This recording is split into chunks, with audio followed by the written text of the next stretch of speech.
אנחנו נלחמים בכל החזיתות באויב אכזר שרוצה לרצוח את כולנו.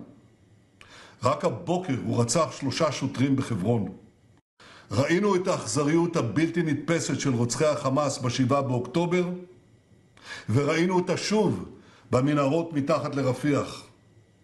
העובדה שהחמאס ממשיך לבצע זוועות כמו אלה שביצע ב7 באוקטובר מחייבת אותנו לעשות הכל כדי שהוא לא יוכל לבצע את הזוועות הללו שוב.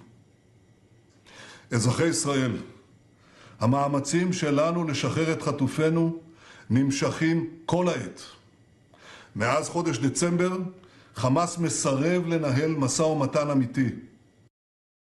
Israel on Sunday saying they recovered the bodies of 6 hostages in Gaza, including a young Israeli-American man who became one of the most well-known captives held by Hamas.